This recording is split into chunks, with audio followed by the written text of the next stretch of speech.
Então, continuando nossa aula referente à portaria 2914 do Ministério da Saúde, vamos para a etapa agora que eu trago o padrão de potabilidade disponível nessa norma, certo? Relembrando que padrão de potabilidade são os valores máximos permitidos para cada parâmetro de qualidade de água. Vamos recapitular umas coisas referente a padrões, parâmetros de qualidade de água. A gente já viu que quando a gente fala de características biológicas, padrões microbiológicos de água, fica muito inviável, muito caro, até porque muitas das análises são extremamente demoradas, se eu for fazer análise para protozoários, para vírus, para bactéria que causa cólera, que causa amebíase. Se eu for analisar na água todos os micro-organismos patogênicos, fazer análise de cada um, eu vou gastar um tempo gigantesco, vou gastar muito dinheiro e essas análises são muito demoradas. Por isso, a gente trabalha com um indicador. Quando a gente fala de padrão microbiológico, característica microbiológica, a gente trabalha com coliformes totais, com coliformes termotolerantes e com Escherichia coli, que é uma espécie de coliformes termotolerantes. Por que eu trabalho com esses indicadores? O coliforme em si é uma bactéria patogênica? Não, né? Não exatamente.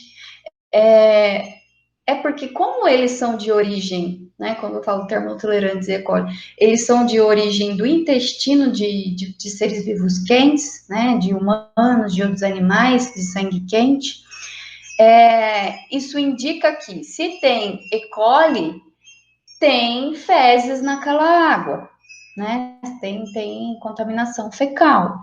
Se tem contaminação fecal, e se naquela população, geralmente a cidade tem aí 50 mil habitantes, 200 mil habitantes, podem ter pessoas doentes, pessoas com verminoses, pessoas com giardias e outras doenças, amebias e cólera. Então, se essas pessoas, se eu estou lançando o esgoto dessa cidade naquele corpo hídrico que à frente faço captação, e se teve contaminação fecal, indica que pode ter outros micro-organismos que são patogênicos de origem fecal, certo? Então é um indicativo. Por que eu faço coliforme? Porque é uma análise rápida, porque é uma análise barata e porque fica mais fácil de monitorar isso ao longo do dia. Lembrando que uma ETA geralmente trabalha 24 horas, então se eu monitoro coliformes, eu tenho um custo menor. E o padrão de potabilidade vai ser em cima, então, desses indicadores. Isso para microbiológico. Também vou trabalhar com turbidez, que é um indicativo de sólidos suspensos, né? E quais são os verdadeiros sólidos suspensos? São vários, tem argila, tem bactéria, tem um tanto de coisa. Eu consigo trabalhar com, fazer análise de todos eles? Não. Então, eu trabalho com turbidez, que é um indicativo de material suspenso. Se a turbidez está alta, pode ter outros, né, ou qualquer um daqueles substâncias que estão dentro do tamanho de sólido suspenso. Então, a portaria vai trabalhar com padrão de potabilidade, com análises simplificadas, com análises que são possíveis de se fazer. Então, vamos lá. O primeiro padrão é o padrão microbiológico, que está aqui no anexo 1 dessa norma. Então, o que a gente tem aqui? Ele divide o padrão para tipo de água. Aqui a gente tem os parâmetros que ele analisa, que ele trabalha, que é E. coli e coliformes totais, e VMP, que é o valor máximo permitido, ou seja, qual é a concentração máxima permitida para E. coli e coliformes na água. Então, é isso que a gente vai ver agora. Então, vamos começar aqui, ó, tipo de água. Água para consumo humano. Aqui, ó, ele está dizendo que qualquer água que é própria para consumo humano, que vai ser utilizada para ingerir, para fazer comida, para tomar banho, etc., ela tem que ter ausência, né? Isso para questão de E. coli, que é uma bactéria do tipo coliforme específica de intestinos, tá? Tem que ser ausência. Então, numa amostra de 100 ml, eu tenho que ter zero concentração de E. coli, tá? Isso para qualquer água que for consumida. E aí, então, vamos para a água tratada, que é a água que está sendo avaliada na estação de tratamento, tá? Então, quando eu falo de água tratada, eu vou avaliar de duas formas.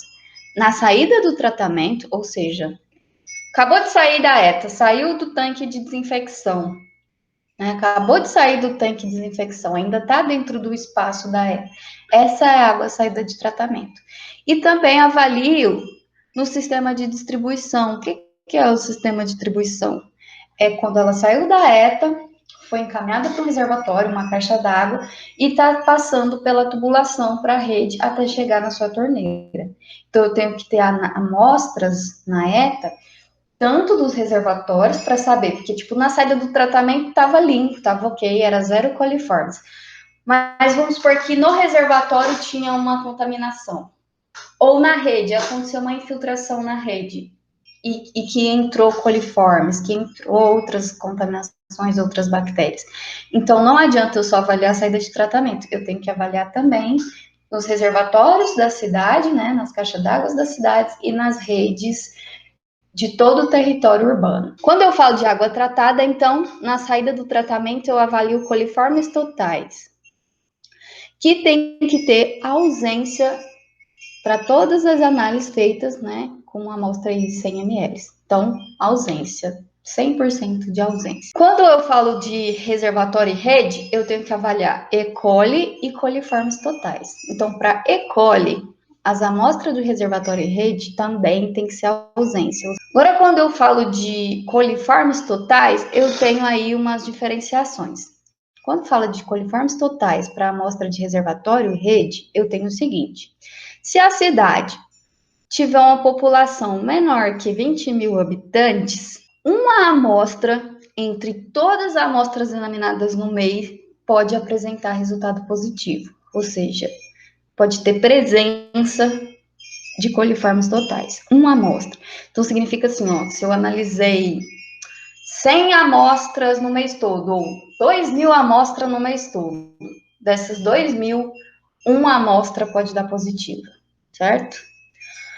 Agora, coliformes totais no sistema de reservatório e rede para uma cidade com população maior que 20 mil habitantes. Aí, o que eu tenho? Que tem que dar ausência para uma amostra de 100 ml em 95% da amostra examinada no mês. Então, ó, 5% de todas as amostras examinadas no mês pode ocorrer de dar resultado positivo. Qualquer dúvida, depois vocês vão discutir nos fóruns e chats, mas enfim, é realmente um pouco confuso estudar os padrões. Mas por que então que a portaria está trabalhando com E. coli e coliformes e não está trabalhando com protozoários, com vírus e outros micro-organismos patogênicos? É aquela questão que eu falei. Eles são parâmetros fáceis de analisar e são indicadores. Então, ó, se tem E. coli na água, significa que teve contaminação fecal. O que mais que eu tenho que avaliar no padrão microbiológico? Se você for ler toda a portaria, e depois eu vou pedir para que vocês leiam, é o seguinte: o que ela fala? Que quando você está fazendo essas amostragens, analisando essas amostras, se ocorrer de dar um resultado positivo para coliformes totais, você vai ter que fazer o seguinte: você vai ter que repetir imediatamente as análises de coliformes em todas essas análises, todas essas amostras coletadas no dia. Então, vamos supor, coletei 5 amostras naquele momento. E aí, algumas delas deram positivo. O que acontece? Quando um resultado, né, deu presença, deu positivo, pode ser porque a água realmente está com coliformes, ou pode ser que foi erro no manuseio, né? Na hora de coletar a amostra, eu enfiei o dedão, ou na hora de inocular a amostra, eu soprei, eu deixei entrar outras bactérias ali dentro. Então, teve contaminação por erro do meu manuseio. Então, para saber se o resultado é positivo por erro do meu manuseio ou se realmente a análise era positiva, eu preciso repetir até eu obter resultados satisfatórios. Outra coisa, fiz uma análise. Tá uma coisa, uma cor, porque geralmente coliformes a gente identifica por cor. Tá uma cor que eu não sei se é positivo ou negativo. Tá com dúvida? Vai lá, coleta outra amostra e refaz a análise. Então, é isso que a norma está falando. Ainda sobre o padrão microbiológico. A norma ainda vai pedir que, além de fazer coliformes e E. coli, você faça contagem de bactérias heterotróficas, tá? Quando é que eu vou fazer contagem de bactérias heterotróficas? Eu vou fazer apenas para as amostras que seja do sistema de distribuição, ou seja, amostras que eu coletei nos reservatórios da cidade e nas redes que levam até a casa. Então, não faço para água que acabou de sair do tanque de tratamento, pós saída de tratamento, faço apenas para amostras de rede e reservatório. E eu vou fazer somente para 20% das amostras. Então, se eu tenho 100 amostras no total da rede reservatório, vou pegar só 20 para fazer bactérias heterotróficas. Aqui eu coloquei até uma imagem, ó, de como que é feita essa contagem. Acho que todo mundo já teve aula de microbiologia, né? Então, aqui é uma placa Petri, em que eu vou inocular 1 ml de água e vou deixar incubado para crescimento de bactéria. E aí, o que eu vou fazer? Eu vou contar esses pontinhos, ó. Cada um desses pontinhos eu considero uma unidade formadora de colônia.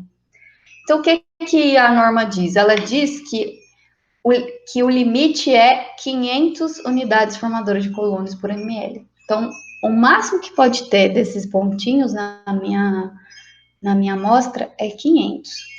Mas uma coisa é muito mais importante que isso. Eu preciso analisar se está ocorrendo alterações bruscas das análises usuais que eu costumo fazer. Vamos supor que sempre a contagem dá baixa, dá 50 unidades formadoras de colônia por ml. Sempre dá 50. Aí, de repente, do nada, começa a subir. Dá 500, dá 600. Subiu uma alteração brusca. Do dia para o outro, teve uma alteração brusca. Isso indica que pode estar tendo contaminação na rede. Então, uma rede furou, outra tendo infiltração, por isso dessa alteração na contagem. Outra recomendação em questão do padrão microbiológico, monitoramento de vírus entéricos no ponto de captação de água. Ou seja, não estou falando de água tratada, estou falando de você monitorar o manancial hídrico. Se vocês lerem, a hora que vocês lerem a portaria, ela vai falar também do monitoramento do rio. Porque de muitos problemas, muitos parâmetros, muitas contaminações, o tratamento não consegue remover. Então, eu sempre tenho que monitorar, fazer análise da água no próprio rio, no ponto de captação, antes de ir para o tratamento. Então, ele está pedindo para monitorar esses vírus lá no manancial, né? Para que monitorar esses vírus no manancial? Para você fazer uma avaliação de risco do ponto de vista microbiológico da água que está chegando na sua ETA, tá? Então, uma inclusão desse parâmetro.